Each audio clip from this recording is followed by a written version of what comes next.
नमस्कार दोस्तों, जय हिंद, वंदे मातरम। एक बार फिर से आप सभी का बहुत बहुत स्वागत है आपके अपने यूट्यूब चैनल एग्ज़ाम ट्रिकी में। बात कर रहे हैं दोस्तों यहाँ पर आज हम लोग जो अपना इंट्रोडक्शन टू डिसेबिलिटीज़ का आपका पेपर है फर्स्ट ईयर के स्टूडेंट्स का, चाहे वो डीएड स्पेशल एजुकेशन आईडीडी से कर रहे हों, एचआई से कर रहे हों या वीआई से कर रहे हों, सभी के लिए ये इम्पॉर्टेंट टॉपिक है और आपके एग्ज़ाम में पूछा भी जाता है। सब्जेक्ट का नाम है इंट्रोडक्शन टू डिसेबिलिटी। इसके पहले यूनिट 1.1, 1.2 और 1.3 जो है वो आपको पढ़ाया जा चुका है। तो बात करते हैं हम लोग विकलांगता का कारण, रोकथाम, व्यापकता और जनसांख्यिकी प्रोफाइल पर। आखिरकार किन कारणों से दिव्यांगता होती है, उसकी रोकथाम क्या है, उसकी व्यापकता क्या है, इतना हम लोग इस वीडियो में जानेंगे। तो ये सब पढ़ने से पहले हम लोग सीधे बात कर लेते हैं आखिरकार किन कारणों से दिव्यांगता होती है। ठीक है, तो सबसे पहले अगर हम कारण की बात करेंगे, सबसे पहले कारण की बात करेंगे, या तो भाई होगी कब, तो आप कहोगे सर गर्भधारण जब माता कर रही होगी, गर्भधारण के पूर्व, गर्भधारण के पूर्व के कारण, गर्भधारण से पहले के कारण क्या होंगे, या हम कहेंगे कि गर्भधारण, गर्भधारण के समय, यानी कि जिस समय माँ के पेट में बच्चा है और उसके बाद में जब बच्चे ने जन्म लिया, यानी कि जन्म के समय। ये तीन जो हैं मुख्यतः कारण हमें देखने पड़ते हैं जब हम लोग बात करते हैं दिव्यांगता किन किन कारणों से होती है। तो अगर हम लोग बात करते हैं, कहते हैं कि भाई जन्म के पहले का कारण क्या होगा, यानी कि गर्भधारण से पूर्व के कारण, तो हम कहेंगे कि नज़दीकी रिश्ते में अगर शादी हो रही है, शादी अगर नज़दीकी रिश्ते का मतलब यह है कि मान लो चाचा की लड़की से शादी हो गई, या कुछ ऐसे नज़दीकी रिश्ते जो हैं उनमें अगर शादी होती है तो वो भी एक कारण माना गया है। दूसरा क्या है, माता की जो उम्र है वो पिता की उम्र से क्या हो, ज़्यादा ना हो। आप लोग देखते होंगे, आप बहुत बार पढ़े भी होंगे कि भाई आइडियल उम्र क्या है, अगर लड़का 21 साल का है या लड़की 18 साल की है तो शादी हो सकती है। लेकिन अगर वहीं पर लड़की की उम्र 21 साल की हो, लड़का 18 साल का हो, तो वो भी एक डिसेबिलिटी का कारण माना गया है कि इसकी वजह से भी हो सकता है। अगर माता कुपोषित है या पिता किसी प्रकार से धूम्रपान, शराब इस प्रकार का सेवन हो रहा है, तब भी हो जाएगा। और कभी कभी हमें आनुवांशिक कारक भी देखने को मिलते हैं, कुछ हमारे माता पिता से, उनके माता पिता से, यानी कि हमें कुछ हमारे पूर्वजों से मिलता है, वो भी हमें देखने को मिलता है। तो ये कारण होते हैं गर्भधारण के पूर्व के कारण। इसके बाद में गर्भधारण के समय, अब माता के पेट में बच्चा है, ठीक है, तो जब पेट में बच्चा है तो माता किसी भी प्रकार का धूम्रपान ना कर रही हो, बीड़ी, सिगरेट, शराब, मदिरा, इन सभी चीज़ों से दूर रहे।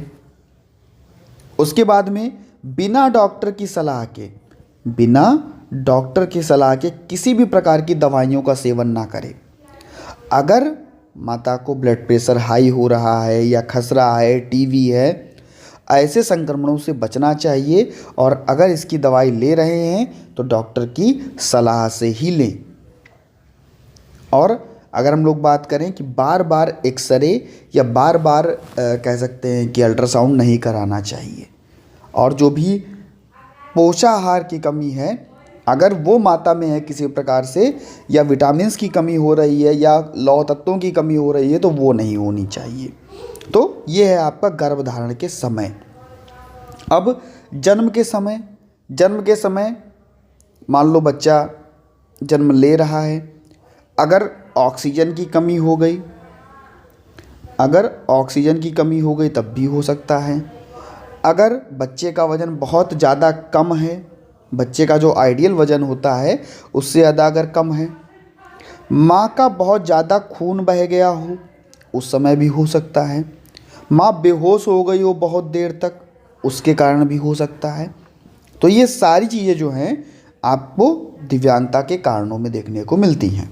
आशा है सभी को समझ में आ गया होगा। अब हम लोग थोड़ा इधर ध्यान दे लेते हैं। कुछ हमारे जन्मजात कारण, जो जन्मजात दिव्यांगताएं होती हैं, जैसे डाउन सिंड्रोम हुआ, सेरेब्रल पाल्सी हुआ, ये हमारी जन्मजात दिव्यांगताएं होती हैं। कुछ हमारे जो दुर्घटना और चोट के कारण होती हैं वो दिव्यांगताएं, आप सभी को पता है कि भाई अगर कोई चोट लग जाएगी, दुर्घटना हो जाएगी, तब भी कोई दिव्यांगता हो सकती है। बीमारियां भी मिल सकती हैं, पोलियो, कुष्ठ रोग, मलेरिया, टीबी, इस प्रकार से मधुमेह, स्ट्रोक, ये सभी बीमारियां हमारे कुछ बीमारियां हमें हमारे आनुवंशिक मिलती हैं और कुछ बीमारियां हमें यहाँ पे मिलती हैं जो हमें वातावरण से मिलती हैं। पोषण की कमी के कारण भी, जैसे आयोडीन, विटामिन ए, आयरन की कमी के कारण भी, ठीक है। और यहाँ पर ये सारी चीज़ें आपको देखने को मिलती हैं। इसके बाद में अगर हम रोकथाम की बात कर लें तो स्वास्थ्य सेवाएं हमें पूरी तरीके से देनी चाहिए। नियमित रूप से बच्चों को टीके देने चाहिए। जो भी टीके लगते हैं बच्चों को वो टीके देने चाहिए। जो भी पोलियो की ड्रॉप्स पिलाई जाती हैं वो भी होना चाहिए। तो ये आपका प्रीनेटल कॉजेज़ में आ जाएगा। इसके बाद में स्वच्छता का विशेष ध्यान रखना चाहिए। पेयजल बिल्कुल साफ़ सुथरा होना चाहिए जिससे कि बच्चे को किसी भी प्रकार का संक्रमण ना हो। कभी कभार क्या होता है बच्चों को हम कह सकते हैं कि बुखार आ जाता है, दिमागी बुखार, उससे भी बच्चों की स्पीच वगैरह जो है वो चली जाती है। तो ये भी एक कारण हो सकता है। इसके बाद में नियमित स्वास्थ्य की जांच करानी चाहिए और समय समय पर उसकी पहचान और उपचार होना चाहिए, ठीक है। तो ये सारी चीज़ें आपको देखने को मिलती हैं। अब हम इसकी व्यापकता की बात कर लेते हैं कि कितने लोगों में कितना कितना दिव्यांगता परसेंटेज आपको देखने को मिलता है। तो भारत में अगर व्यापकता की बात करें 2011 की जनगणना के अनुसार भारत में लगभग 2.68 करोड़ लोग, जो कि पूरी जनसंख्या का 2.21% है, इतने लोग जो है वो दिव्यांगता से पीड़ित थे। कब की जनगणना? 2011 की जनगणना के अनुसार। 2011 की जनगणना के अनुसार लगभग 2.68 करोड़ लोग भारत में, जो पूरी जनसंख्या का 2.21% जो है दिव्यांगता से, किसी न किसी दिव्यांगता से पीड़ित थे, ठीक है। और क्योंकि अब दिव्यांग लोग बढ़ ही रहे हैं तो अभी तक उसका नया डेटा जो है वो नहीं आया है। दिव्यांगता के प्रकारों में 19% जो है आपका दृष्टि दिव्यांग, 19.5% आपका श्रवण, 20% आपका लोकोमोटर। WHO के अनुसार विश्व भर में लगभग 15% लोग, यानी कि 1 अरब से अधिक लोग किसी ना किसी दिव्यांगता से पीड़ित हैं, ठीक है। ये किसकी रिपोर्ट है? WHO की रिपोर्ट है, वर्ल्ड हेल्थ ऑर्गेनाइजेशन की रिपोर्ट है। ग्लोबल प्रिवलेंस पर यहाँ पर हम लोग बात कर रहे हैं, ठीक है।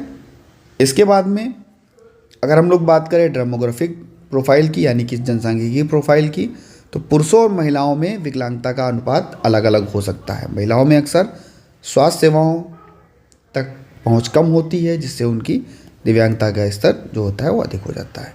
तो ये सारी चीज़ें आपको देखने को मिलती हैं। ये आपका पूरा डेटा था, वो मैंने आपको बता दिया। कैसे दिव्यांगता होती है, रोकथाम कैसे हो सकती है, संपूर्ण जानकारी आपको दे दी गई।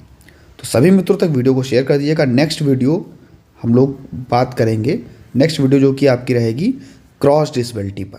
क्रॉस डिसेबिलिटी दृष्टिकोण क्या है, हस्तक्षेप की अवधारणा और अर्थ और इसका महत्व। तो ये आपकी नेक्स्ट वीडियो होगी, बहुत जल्दी आपको मिलेगी। और भैया नेक्स्ट वीडियो अगर आपको चाहिए तो मैं सभी से एक रिक्वेस्ट करता हूँ कि सभी मित्रों तक वीडियो को ज़रूर शेयर कर दिया कीजिए। जितनी ज़्यादा वीडियो चलती है मन भाई उतना ही लगता है बनाने में। वीडियो लेट इसीलिए आती है कि वीडियो चलती कम है। अभी आप एग्ज़ाम टाइम होता है तो आप लोग बहुत अच्छे से वीडियो देखते हो, लेकिन अगर यही वीडियोस आप धीरे धीरे करके अपना नोट्स वगैरह तैयार करते रहो तो एग्ज़ाम टाइम पर आपको बहुत हेल्प मिल जाएगी। मिलता हूँ भैया नेक्स्ट वीडियो में। बने रहिएगा आपके अपने चैनल एग्जाम ट्रिकी पर। चैनल को सब्सक्राइब करना और बेल आइकन में ऑल का ऑप्शन जरूर प्रेस कर लीजिएगा। धन्यवाद।